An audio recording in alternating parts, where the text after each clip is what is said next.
আপনারা চাইলে 8 পায়েও ঢুকাইতে পারবেন। আমি একটু বড় জায়গা নিয়েছি আপনাদের বোঝার জন্য। এই দিক থেকে আমার গাড়িটা ঢুকবে, এই পর্যন্ত আমার সীমানা।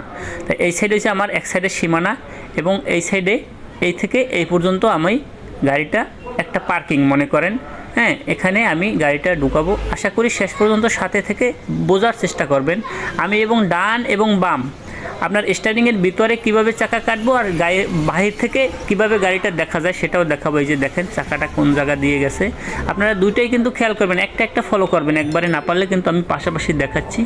পেছনের দিকে চাকাটা যখন আমি সামনে ওখানে যাব, পিছনের চাকাটা ঠিক কোন জায়গা থাকবে, এই বরাবর থাকবে। একটু ব্যাগে আসি, আমি কিন্তু আপনাদের বোঝানোর জন্য অ্যারো চিহ্ন দিচ্ছি, এই যে একটু লক্ষ্য করেন। এবং এই বরাবর যে থাকবে, আমি স্টারিংয়ে বসে আপনি দেখতে পাবেন সেটা লুকিং গ্লাসের মাধ্যমে। এই যে দেখেন, এই লুকিং গ্লাসটা এখন ফলো করেন। আমার চাকাটা যেখানে আছে দেখেন এই কটটুক ফাঁকা আছে, এটা আপনি দেখে নিশ্চিত হলেন যে আপনার কটটুক ফাঁকা আছে। এখন